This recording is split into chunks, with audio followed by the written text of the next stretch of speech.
সেই জগৎ থেকে চলে আসছিলাম। আল্লাহর ইবাদতের সংজ্ঞা কি?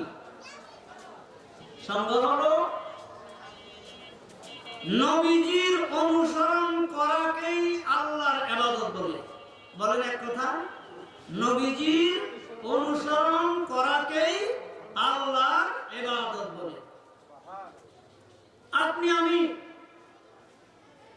কোরআনে কারিমের এমন কোন শব্দ উচ্চারণ করতে পারবো না নবীজির অনুসরণ ছাড়া। পারবেন? কারণ যেই শব্দ আপনি আমি উচ্চারণ করবো এটা কার অনুসরণ হবে? কারণ এই কোরআন কার জবানে? নবীজির জবানে মুবারক, ঠিক না? কোরআনে কারীম ব্যতীত অন্য যত আসমানি কিতাব রয়েছে ওই সমুদয় আসমানি কিতাব লিখিত ভাবে আসছে। কি হিসাবে আসছে জানেন তো? লিখিত আসছে। একমাত্র কোরআনে কারীম লিখিত আসে নাই, এটা নবীজির জবান হয়ে আসছে। সুবহানাল্লাহ। আল্লাহর বাণী মুসা আলাইহিস সালামের প্রতি তাওরীত 70 রনের বোঝা লিখিত দিছে। মুসা আলাইহিস সালাম যদি না বুঝে উম্মতের প্রশ্নের সম্মুখীন হলে দৌড়ে গেছে তুর ঘরে। আর আমাদের নবীজি উম্মতে মুসলিমা যে কোনো সমস্যার যে কোনো প্রশ্নের জবাব আল্লাহর বাণী দ্বারা দিয়েছেন, কোরআন দিয়ে দিয়েছেন। কোরআনের জন্য তিনি কোথাও গেছেন? বরং নবীজি যেখানে যান কোরআনও সেখানে। নবীজি মক্কায় সূরার নাম হয়ে গেছে মাক্কি, নবীজি মদিনা শরীফে সূরার নাম হয়ে গেছে কি? সূরা মাদানী। কথা বোঝা গেছে? সংক্ষেপ বললাম। একমাত্র কোরআনে কারীম নবীজির জবানে পাঠে। আল্লাহর বাণী 30 পারা আমাদের কাছে 23 বছরে নাজিল হয়েছে। একথা তো আমরা জানি। 23 বছরে নাজিল হয়েছে কোরআন। হায় হায়,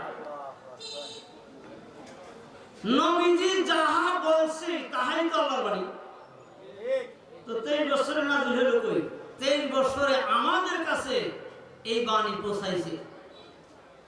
নবীজির কাছে 23 বছরে নাজিল হয়েছে না। নবীজি আমাদের কাছে এটা 23 বছরে দিয়েছে। কারণ নবীজিকে আল্লাহ কয়বারে নাজিল করছে? কিন্তু বলবেন না, না 23 বছরে নবীজি নাজিল করছে। ওই নবীজির জবানই হচ্ছে কোরআনে কারীম। আল্লাহর বাণী রাসূলুল্লাহর জবান মুবারক। কথা বোঝা গেছে? এই জন্য আপনি আলহামদুলিল্লাহ বলেন, এটা নবীজির অনুসরণ। মিনাল জিন্নাতি ওয়ান নাস বলেন, এটা কার অনুসরণ? নবীজির অনুসরণ। এক রাকাত নামাজ পড়েন, কার অনুসরণ?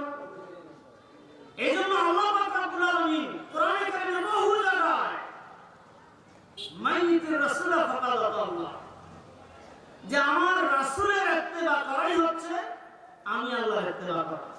রাসূলের পাকের অনুসরণ ব্যতি রেখে আল্লাহর ইবাদত করা কোনোভাবেই সম্ভব না। তাই এখন আল্লাহর ইবাদতের সংজ্ঞা কি হলো? নবীজির অনুসরণ করাকেই আল্লাহর ইবাদত বলে। তাহলে আমি যখন ইয়াকা নাবুদু বলি অর্থ কি হয়ে যায়? আমি নবীজির অনুসরণেই একমাত্র আল্লাহর ইবাদত করি। না বিলুপ্ত কথা না, কথা খুব ক্লিয়ার থাকতে হবে। সকল ইবাদত কালিমা শরীফের সাথে সম্পৃক্ত। আমি একটু আপনাদেরকে ওযুর দোয়ার মধ্যে নিয়ে যাব।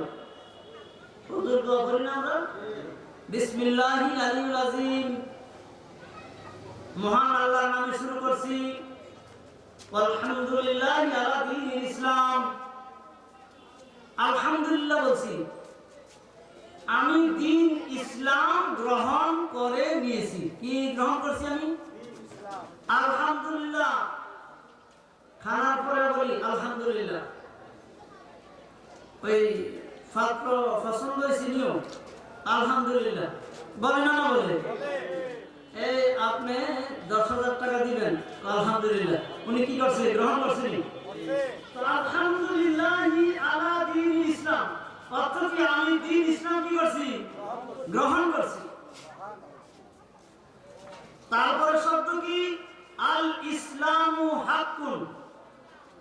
ইসলাম সত্য। কি দিয়েছেন স্বীকৃতি? ইসলাম সত্য। আল ইসলামু হাক্কুন ওয়াল কুফরু বাতিলুন। আপনারা কি আমার কথা শুনতে না? কুফর, কুফর এটা আমি কি করছি? প্রত্যাখ্যান করছি। বাতিল বলছি, বাতিল, বাতিল বলেন না, প্রত্যাখ্যান করেছি। তাই আমি একটা গ্রহণ করছি আর একটা কি করছি? প্রত্যাখ্যান করছি। কালিমা শরীফের মধ্যে লা কইয়া প্রত্যাখ্যান করছি কিনা? ইল্লাল্লাহ কইয়া গ্রহণ করছি। তাহলে একটা গ্রহণ করছি, একটা প্রত্যাখ্যান করেছি। আল ইসলাম হাক্কুন ওয়াল কুফরু বাতিল। তারপরে শব্দ আল ইসলামু নূরুন। কি বললাম? বলেন না, আল ইসলামু নূরুন। ইসলাম নূর। ইসলাম কি? ওয়াল কুফরু যুলমাত। আর কুফর কি? যুলমাত, অন্ধকার, জাহান্নাম। এই জন্য আমাদের মহান মুর্শিদ রেজভী মাওলানা তিনি নবীজির নূর প্রমাণ করার জন্য বলছিলেন যে হুজুর দোয়াই যথেষ্ট। হুজুর দোয়ার মধ্যে একটু সামান্য বলে দেন। আল ইসলামু, এটাকে আরবিতে বলা হয় মুক্তাদা, নূরুনকে বলা হয় খবর। মুক্তাদা খবর মিলে জুমলা ইসমিয়া। যদি আমি ইংরেজিতে যাই তখন বলবো আল ইসলামকে বলা হয় সাবজেক্ট, নূরুনকে বলা হয় প্রেডিকেট। বাংলাতে বললে বলা হবে আল ইসলামকে বলা হয় উদ্দেশ্য, নূরুনকে বলা হয় বিধেয়। তাহলে ইসলামকে আল ইসলাম, ইসলামকে ইসলাম স্বয়ং নবী মুহাম্মদুর রাসূলুল্লাহ সাল্লাল্লাহু আলাইহি ওয়াসাল্লাম। তাহলে এখন ইসলাম সম্পর্কে খবর কি, সংবাদ কি? নূর। ইসলাম কি? বলেন না, জোরে বলেন, ইসলাম কি? ইসলামকে নবী মুহাম্মদুর রাসূলুল্লাহ সাল্লাল্লাহু আলাইহি ওয়াসাল্লাম। তাহলে হুজুর ধর্মে নবীজি নূর বিশ্বাস করেননি, এই আকীদা গ্রহণ করতেছিনি আমরা। তাইলে হুজুর দোয়াতে করলাম ইসলাম গ্রহণ করছি, ইসলামই সত্য। আর ইসলামের পরিপন্থী যত রয়েছে, অর্থাৎ নবী বিদ্বেষী, নবীজির নিয়ম নীতির পরিপন্থী যত পদ্ধতি রয়েছে সব কিছু আমি বাতিল বলে ঘোষণা করেছি। আমি ঘোষণা করছি না, আমরা আমরা আমরা যুদ্ধ করি না করি। যে ব্যক্তি যুদ্ধটা পারেন না উনিও তো এটা মানেন।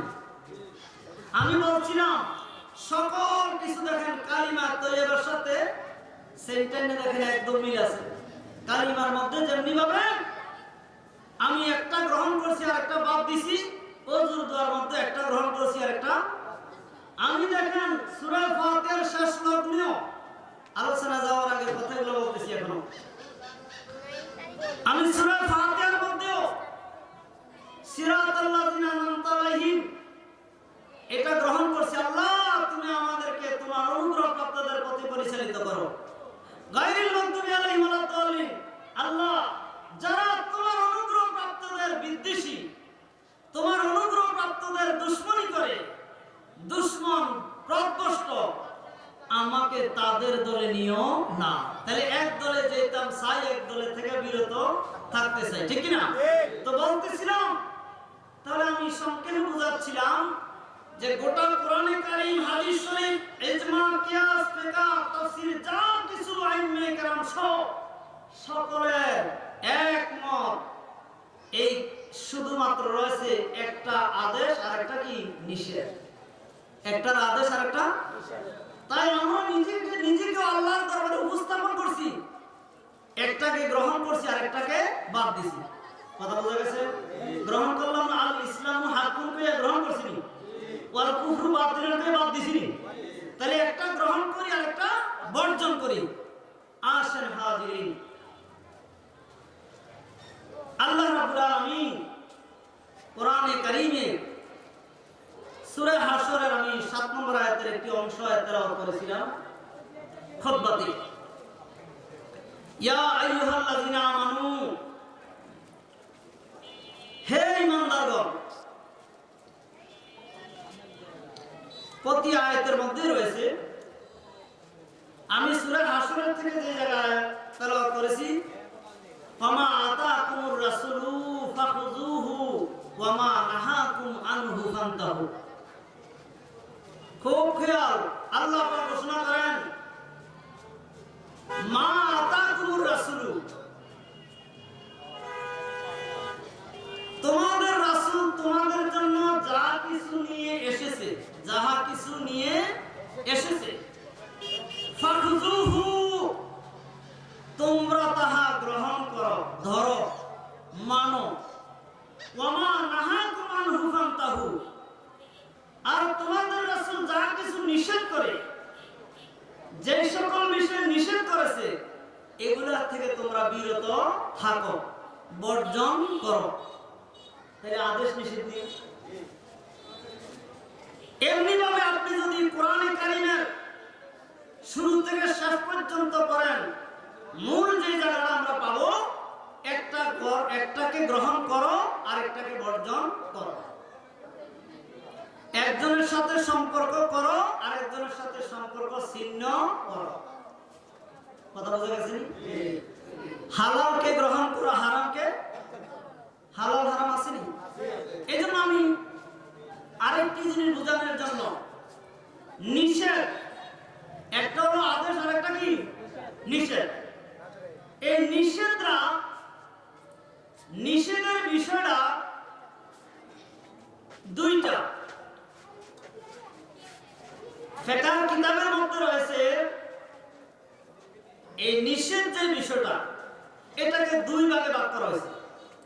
এটাকে বলো নাহিয়ানি শারঈয়া, নাহিয়ানি হিসিয়া। বুঝবেন, আমি বুঝাই বুঝাই কথা বলি, আমার অভ্যাস। নাহিয়ানি শারঈয়া, শরীয়ত কর্তৃক শারে আলাইহিস সালাম অর্থাৎ নবীজি নিষেধ করেছেন। এই যে নিষেধের ধরন শরীয়ত কর্তৃক নিষিদ্ধ, এখানে আমার দেমাগে আকলে বুঝি না, কিন্তু শরীয়ত এখানে নিষেধ করেছেন। আরেক প্রকার নিষেধ হলো নাহিয়ানি হিসিয়া। হিসিয়া বলা হয় আমার পঞ্চ ইন্দ্রিয় দ্বারা যেটাকে বুঝতে পারি, হিসি। এই যে আমার এখানে যদি গরম লাগে, কি গরম, নাকি লেখাপড়া করা লাগছে গরম বুঝতে, কারণ ফাঁস করা লাগবো গরম বুঝার জন্য, বাপরে বাপ। অথবা বরফ লাগাইছেন কি ঠান্ডা, এটা আমার কে জ্ঞান দিছে? এই ত্বকের মধ্যে লাগছে, এটাকে বলা ত্বক, চামড়া, কেমন লাগলে আমি বুঝে গেছি। এটাকে বলা হয় কি হিসি। একটা জিনিস বোঝানোর জন্য, জিহ্বার মধ্যে লবণ দিলাম, বুঝতে পারছি এটা কি কড়া, চিনি দিলে মিষ্টি, এটা জিহ্বা। এটা যদি গায়ের মধ্যে, পুরা গায়ের মধ্যে লবণ মাখি কড়া লাগবে না, তাহলে এটা বোঝানোর জন্য জিহ্বা দিয়েছেন। আশা করি এই অল্প কথা বুঝছেন তো। এমনি ভাবে পঞ্চ ইন্দ্রিয়, চোখ দিয়ে দেখতে ছোট বড় কালা সাদা, বুঝি না বুঝি, এটাকে বলা হয় এই প্রকারের বুঝ, এটাকে বলা হয় কি হিসিয়া। কি বলা হয়? হিসিয়া। হিসিয়া এই প্রকারের নিষেধ আছে, কিছু নিষেধ আছে যেটা আমার অনুমতিতে ধরে। যেমন আমি একজনের সাথে মিথ্যা বললাম, এটা যে ব্যক্তির ক্ষতি করছি, এটা আমি বুঝতে কি কোনো কামের ভাস করা লাগবো? এটা হিসিয়া। সুদ খাইলে অন্যের যে ক্ষতি হইতেছে, এটা যে অপরাধ, অপরাধ নিষেধ, কিন্তু এটা দ্বারা যে সমাজে ক্ষতি সাধিত হচ্ছে, এটা কি বোঝার জন্য কোনো শিক্ষা অর্জন করার লাগে? মদ খাইলে আমার যে দেমাগ নষ্ট হয়, এটা বোঝার জন্য কি অন্য দলিল প্রমাণ প্রয়োজন আছে? আমার কথা বোঝা গেছে? তাহলে যেই সকল জিনা হারাম, মানে কি নিষেধ, সুদ খাওয়া হারাম নিষেধ, এইভাবে নিষেধ নিষেধ যেগুলো আমার অনুভূতিতে ধরে, আমার আকলে ধরে, এই নিষেধকে বলা হয় নাহিয়ানি হিসিয়া। আর যেটা আমার আকলে ধরে না, অনুভূতিতে ধরে না, কিন্তু শরীয়ত নিষেধ করছে, যেমন বোঝার জন্য খুব অল্প কথা বোঝার জন্য চেষ্টা করতেছি। ধরেন আমরা এশার নামাজ পড়ছি, একটু আগে এশার নামাজ পড়ছি, ইমাম সাহেব 4 রাকাত নামাজের মধ্যে 2 রাকাত সূরা আওয়াজ দিয়ে পড়ছেন, প্রথম 2 রাকাত কি পড়ছে? আওয়াজ দিয়ে পড়ছে না? দ্বিতীয় 2 রাকাত, পরের 2 রাকাত কেন আওয়াজ ছাড়া পড়লো? কাছে কি বেতন কম দিবেন না? তো পুরোটা আওয়াজ দিয়ে পড়তে বললেন না কেন? আমার আকলে তো বলে আওয়াজ দিয়ে বললে সমস্যা কি? বলে না? না বলে? ভাই আপনারা কি আমার কথা রাগ হইতেছেন? আমি পরের 2 রাকাত আওয়াজ ছাড়া পড়লে, আওয়াজ দিয়ে বললে সমস্যা কোথায় ছিল? পড়লাম না কেন? নিষেধ করলো কি? এটা একটা প্রশ্ন না? কিন্তু আমার অনুভূতিতে আকলে করে প্রথম 2 রাকাতে যখন আমার সূরা কারাত শুনলাম, দ্বিতীয় রাকাতের মধ্যে, তৃতীয় রাকাত, চতুর্থ রাকাতের মধ্যে কিচ্ছু শুনলাম না, দাঁড়ায় শুধু রইলাম। অসুবিধা কি বললি? আচ্ছা, যোহরের নামাজে আমরা ইমাম সাহেব 4 রাকাতেই আওয়াজ ছাড়া পড়ে, আওয়াজ দিয়ে বলে সমস্যা কি? এই ধরনের প্রশ্ন দাঁড়ায় না? এখন দাঁড়াইছি নি অন্তত। আমরা যদি এমনি ভাবে এই নামাজের ক্ষেত্রটায় শুধু প্রশ্ন করি, অনেকগুলো করা যাবে না? তাশাহুদ, দুরূদ শরীফ অনেকে পারি না, অন্তত ইমাম সাহেব যদি এগুলো আওয়াজ দিয়ে পড়তো তাহলে তো অনেকে শিক্ষা নিতাম। আমি একবার গত বছর তারাবির নামাজ পড়ি, আমি এক জায়গায় ইমাম হইয়া আর কি। তো আমি মুসল্লিদেরকে এক পর্যায়ে বললাম, আচ্ছা এই যে বিতির নামাজ, তারাবির সময় কিন্তু একমাত্র বিতির নামাজ আমরা জামাতে পড়ি। এই যে আজকে বিতির নামাজ জামাতে পড়ছেন, একা একা পড়তে হয়েছে। তাহলে রোজার সুবাদে আমরা বিতির নামাজ জামাতে পড়ি। আজকে যদি এই যে দোয়ায়ে কুনুতের একটা শক্ত দোয়া, কঠিন, আসলে কঠিন না? দোয়ায়ে কুনুত অনেক মুসল্লিদেরকে জিজ্ঞাসা করলে পারবে না। দোয়ায়ে কুনুতের ওয়াজিব, এই দোয়ায়ে কুনুতটা পারি না। আজকে তো আমি এখানে ইমাম হইয়া তারাবির নামাজ পড়াইতেছি, আমার তো মনে হয় দোয়ায়ে কুনুতটা যদি ইমাম সাহেব আওয়াজ দিয়ে পড়ে, তাহলে আমরা যারা সাধারণ মুসল্লি আর অনেক আছেন, সবাই তো শুনতে শুনতে অন্তত 30 দিন রোজার মধ্যে এটা মুখস্থ হয়ে যেত। আপনারা কি বলেন, আওয়াজ দিয়ে বললে ভালো হইতো না খারাপ হইতো? সবাই হুজুর ভালো হইতো, ভালো হইতো। কি বলছেন? আপনাদের কাছে কেরকম মনে হয়? ভালো হইতো না? এখন আসেন, আওয়াজ দিয়ে পড়লে সমস্যা কোথায়? আওয়াজ দিয়ে পড়তে নিষেধ করছে কে? আমার আকলে তো কোনো অসুবিধা নেই। আওয়াজ দিয়ে বলে কি কোনো পুলিশ ধরে নিয়ে যাবে? করবো না কেন? তাশাহুদ, দুরূদ শরীফ এগুলো তো আওয়াজ দিয়ে বললে সমস্যা কোথায় ছিল? পড়ি না কেন? নিষেধ করলো কে?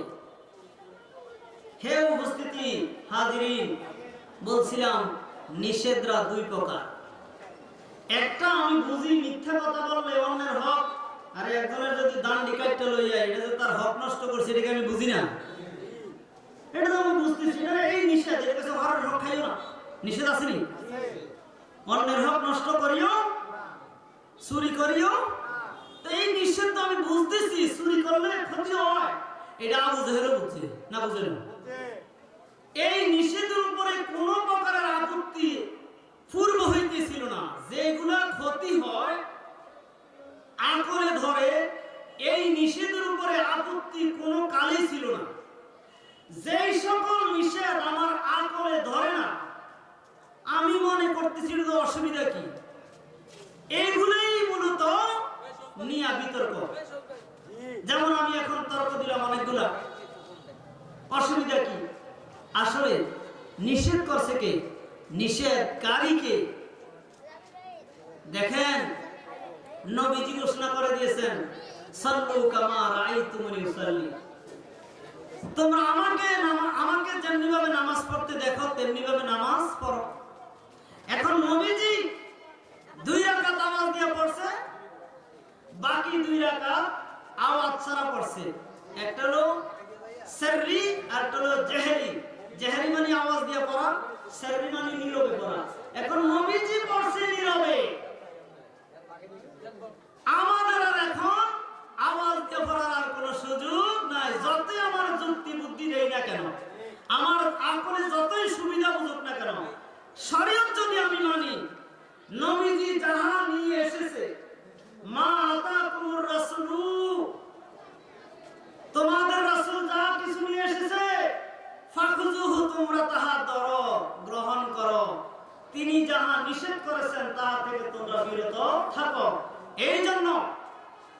নবীজি যেটা যেই নিয়মে দিয়েছেন এই নিয়মে মানাই হচ্ছে আল্লাহর ইবাদত করা। এখন যদি আমি পণ্ডিতি কইরা বলি যে না বিতির নামাজের দোয়া কোনো দাওয়াত দিয়ে ফিরাম, আমি আর ইসলাম মানা হইব নি? ওই ইসলাম গ্রহণ করতে বলেছিলাম আলহামদুলিল্লাহি আলা দীনিল ইসলাম, আমি ইসলামের উপরে সন্তুষ্ট না সন্তুষ্ট? গ্রহণ করছি না না করছি? বিনা সংকোচে। প্যারা হাজির মুসলমান শব্দটার অর্থ যদি আমরা খেয়াল করি, মুসলমান এটা পার্সি শব্দ, মুসলিমুন আরবি শব্দ, আমার ভাষায় সেটাকে বলা হয় আত্মসমর্পণকারী। বাংলাতে বললে বলা হবে কি? আত্মসমর্পণ, অর্থাৎ কি? মেনে নেওয়া। অর্থাৎ প্রিয় নবীজিকে সর্বান্তকরণে সর্বদিক থেকে নবীজিকে বিনা সংকোচে মেনে নেওয়াকেই বলা হয় কি? মুসলিমুন। তাই আমার আকলের বহির্ভূত হইলে মানব না, আকলে ধরলে মানব, এমন কন্ডিশন দিলে আমি আর মুসলমান নেই। উইদাউট কন্ডিশন, কোন কন্ডিশন নাই, নবীজি যাহা বলছে তাহাই গ্রহণ করো। তাহলে নবীজি যেমনি ভাবে নামাজ পড়তে শিক্ষা দিয়েছেন, নবীজির উপরে নামাজ ফরজ না, নবীজি নামাজ শিক্ষা দিয়েছেন। আমি যখন কুমিল্লা ইসলামী আলিয়া মাদ্রাসা পড়ি কামিল হাদিসে 2005-06 আমি কুমিল্লা আলিয়া মাদ্রাসা কামিল হাদিস বিভাগে পড়ছি। বুখারী শরীফের মধ্যে রয়েছে নবীজি তাশাহুদ পড়ছেন। নবীজি কি পড়ছেন নামাজে? বলেন না, আপনাকে কষ্ট হইতেছে? যে হুজুর আমাকে বললেন আমি ছেড়ে দেব। আসসালামু আলাইকা আইয়ুহান নবী আসলি তাশাহুদের মধ্যে। এটার অর্থ কি? আমরা নবীজিকে সালাম দিছি, আসসালামু আলাইকা। আলাইকা নবীজি হাজির নাজির?